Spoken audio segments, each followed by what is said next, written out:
Dr. Kalen Vor stood before the shimmering display, his mandibles twitching with satisfaction as the holograms rotated.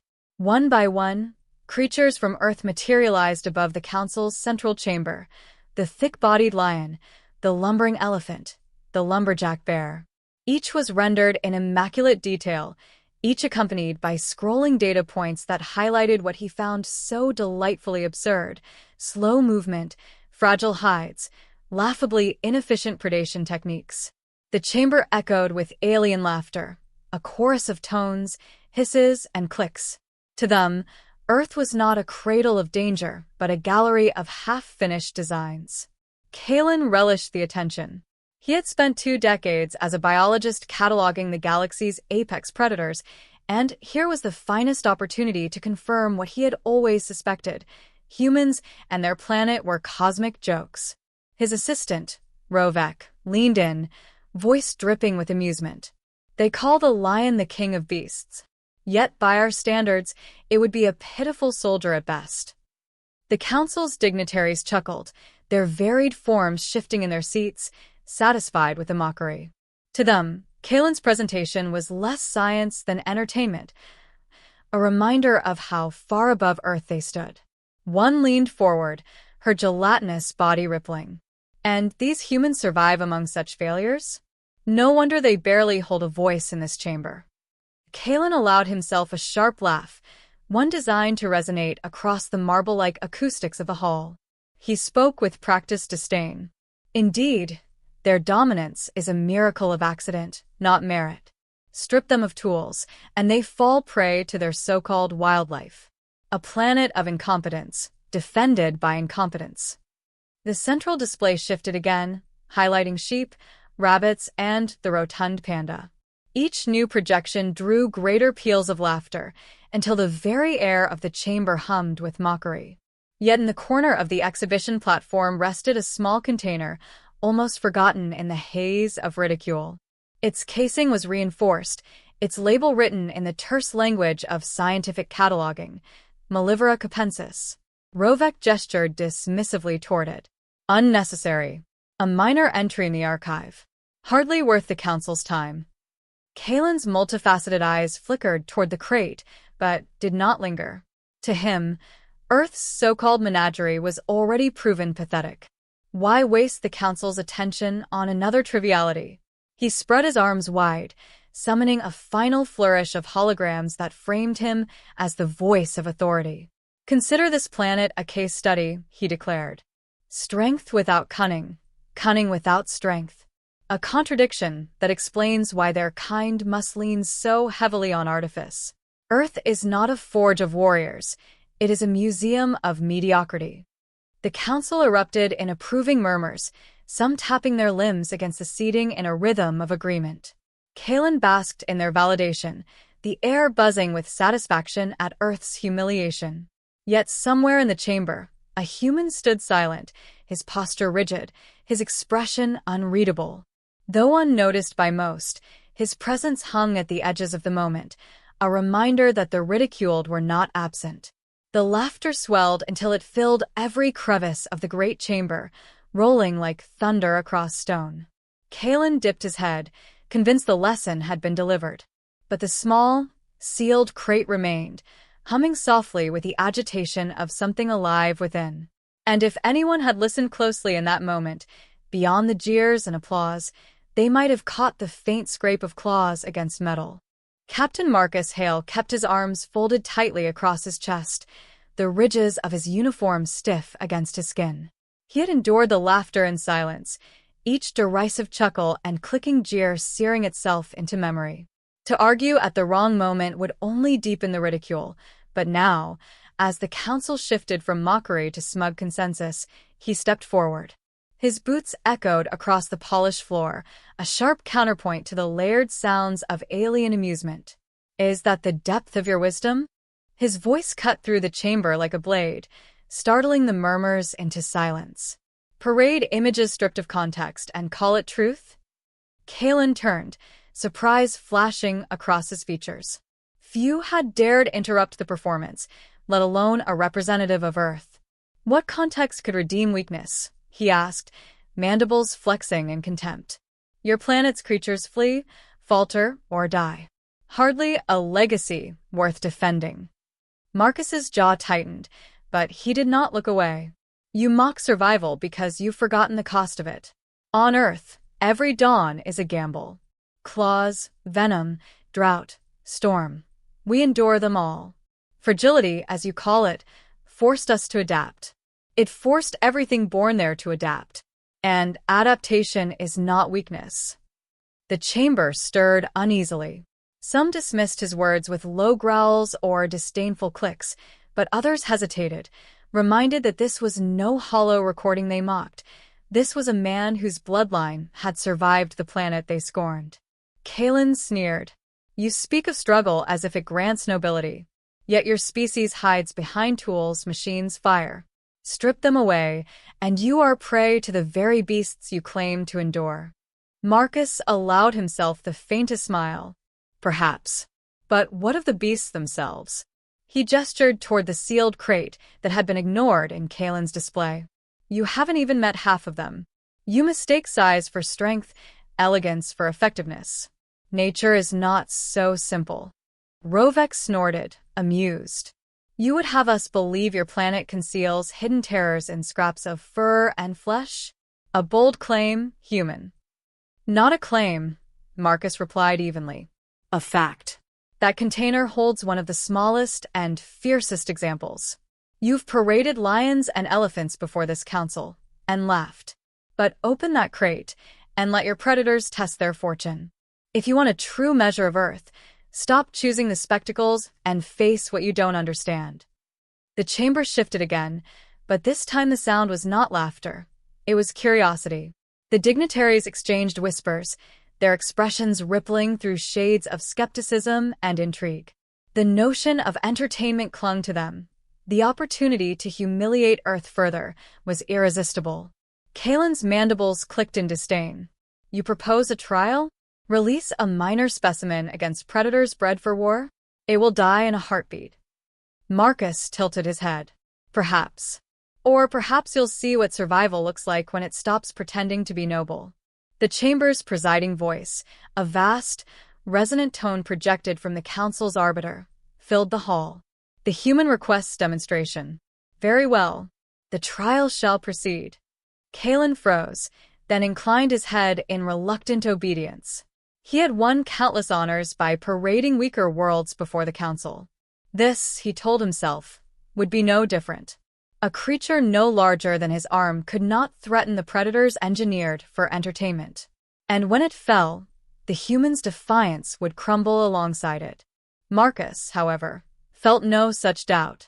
He remembered old stories whispered among soldiers, half in fear, half in awe, of the badger that fought lions, of the relentless scavenger that refused death itself.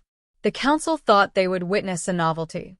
What they would truly see was the embodiment of Earth's law: never yield, never surrender, no matter the odds.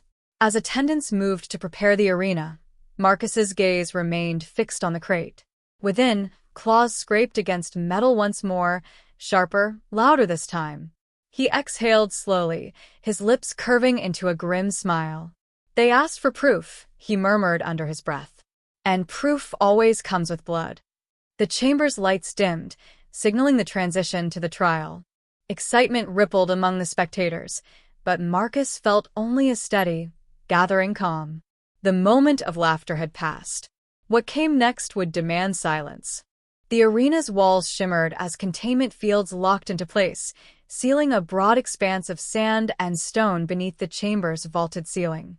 Alien dignitaries crowded the tiers, their voices a low tide of expectation. To them, this was theater, a chance to laugh again at Earth's frailty. Marcus Hale stood at the edge of the platform, his expression controlled, though the faint twitch at his jaw betrayed anticipation. Across from him, Kalen Vore watched with clinical detachment, convinced the outcome was already written. A low chime echoed, and the first gate slid open. From it stalked a predator bred for war, a quadruped bristling with hooked claws and armored scales. Its eyes glowed like coals, its breath steaming against the cool air. The crowd hushed, savoring the moment. Then the smaller crate hissed as its locks disengaged, and the unremarkable creature inside emerged. The honey badger waddled into the light. Small, squat, its coat a drab black and white, it looked nothing like a champion of survival. A ripple of laughter coursed through the spectators. Even Kalen allowed himself a dry chuckle. "This," he said, "is Earth's hidden terror?" Marcus said nothing. His gaze never left the animal. He knew the mockery would not last. The predator lunged. A blur of claws and teeth descended toward the badger. Instead of fleeing, the small beast met the charge head-on, emitting a guttural snarl that startled the silence back into the chamber. Its teeth sank into the predator's snout, its claws raking with furious precision. The larger creature shrieked, thrashing, but the badger clung stubbornly, tearing with relentless violence. Blood sprayed the sand in arcs, and within moments, the predator collapsed, its skull mangled, its body twitching. The arena fell deathly quiet. Where laughter had filled the air moments before, only the ragged sound of the badger's snarls remained. Kalen's mandibles parted, speech failing him. Marcus allowed himself the faintest exhale. The attendants hesitated before releasing the second opponent, a serpent beast whose venom was renowned for felling soldiers in seconds. It slithered into the arena, scales shimmering under the lights. The badger turned, unafraid, its body coiled with readiness. The serpent struck, fangs sinking deep into the badger's side. For a moment, the small mammal staggered, collapsing onto the sand. Relief rippled through the crowd, and Kalen's posture loosened. But then the badger twitched. Its body convulsed, its eyes snapping open with renewed fury. It rose again, enraged, and lunged at the serpent. With impossible strength, it tore into the scaled flesh, ripping the serpent apart with savage determination. Venom dripped from its wounds, yet it fought as if pain were only fuel. When the serpent's lifeless coils finally fell still, the honey badger stood atop the ruin, chest heaving, unbroken. Gasps spread through the chamber. No laughter now, only disbelief. Kalen's claws dug into his palm as he whispered, "This is unnatural." Marcus's voice carried evenly across the silence. "That is nature. That is Earth." The final gate opened. A scavenger lumbered forward, its carapace plated in jagged armor, its maw wide enough to crush stone. It was no mere beast, but a creature designed for endurance and brutality. The badger did not hesitate. With low growls, it darted beneath the monster, claws digging into the sand until it found purchase in the seams of the armor. The spectators leaned forward, horrified yet unable to look away, as the small animal forced its way inside the plating. Screeches erupted from within the creature's shell, cut short as the scavenger collapsed, lifeless, its insides torn to shreds. The arena floor was a canvas of blood and broken bodies, and in the center stood the honey badger, scarred, battered, but very much alive. It paced with restless energy, snarling at the walls as though daring the council to send another challenge. Kalen stared, the certainty in his voice gone, replaced by raw unease. It should not have survived. Marcus turned to him, his gaze sharp, his tone measured. "You judged Earth by the size of its monsters. You never considered the will of the small. That creature doesn't understand surrender. Neither do we." The chamber sat in uneasy silence, the spectacle burned into every witness. What had begun as mockery had shifted into revelation. The council's laughter would not return so easily, not after blood and defiance had reshaped the narrative. The honey badger rattled the reinforced barrier, claws sparking against the field, its fury undiminished. The sound echoed, sharp and insistent, as if reminding them that Earth was not finished. And Marcus, watching with quiet certainty, knew the true confrontation had only begun. The chamber reeked of silence. Where laughter once thundered, only the ragged breath of disbelief remained. The honey badger paced its containment field, its claws raking at the barrier with ceaseless defiance. Each strike sent sparks skittering, reminder that the beast was not subdued, only restrained. Marcus Hale stood with arms loose at his sides, the weight of vindication heavy but not triumphant. He had not come to gloat. He had come to warn. Kalen Vore remained frozen, his earlier arrogance stripped away. His mandibles clicked faintly, a nervous tic he had not indulged since his youth. He studied the small creature as though staring at a paradox made flesh. "It is not possible," he murmured, almost to himself. "Resistance without end." Venom shrugged aside. Death ignored. "It should not exist." Marcus's reply was steady. "Yet it does. And it is not alone. The honey badger is a single page in a book you've never bothered to read." He stepped closer to the council floor, letting his voice rise so all could hear. "You laugh at lions, call elephants slow, dismiss humans as fragile. But Earth has forged its children in constant war against hunger, disease, and predators. Survival there is not an accident. It is an inheritance." The Arbiter's resonant voice filled the air. "You claim your world is a crucible, Captain Hale. Yet we have seen only one example. How can a minor beast redefine the measure of a planet?" Marcus lifted his chin. "Because you are not judging size or elegance. You are judging spirit. That animal fought because it refuses to do anything else. You may cower before scale and armor, but on Earth, defiance itself is a weapon. Our smallest prove it daily." Whispers rippled among the delegates. Some exchanged wary glances, others recorded notes with sudden fervor. The narrative had shifted, and none could pretend it had not. Fear, laced with respect, settled into their voices. Kalen turned toward Marcus at last, his expression hollowed of its earlier pride. "Then what of you? If your animals are as relentless as you claim, what of their keepers? What of humankind itself?" Marcus did not hesitate. He let his words fall like iron. "We are those keepers. We are tool users, hunters, strategists. We have outwitted predators, endured famine, and harnessed fire while still prey ourselves. If a creature that weighs less than your meal can slaughter what you call apex predators, imagine what a species armed with will and intelligence can accomplish when cornered." The silence that followed was heavier than the laughter that had preceded it. The council members shifted uneasily, their amusement transmuted into caution. The spectacle was no longer entertainment. It was a revelation, one that demanded recalibration of their assumptions. Kalen's mandibles trembled before he finally bowed his head. "Perhaps I was hasty." The words cost him dearly, each syllable dripping reluctance, yet they carried the weight of concession. Marcus did not smile. He only nodded, as though the acknowledgement was not victory, but inevitability. "Do not fear us without cause," he said. "But do not dismiss us again. Earth does not forgive arrogance." From the containment field came another snarl, low and guttural. The honey badger launched itself at the barrier, sparks cascading as claws met alloy. Its rage had not diminished. The sound reverberated across the chamber like a warning bell, each strike a reminder that defiance cannot be contained indefinitely.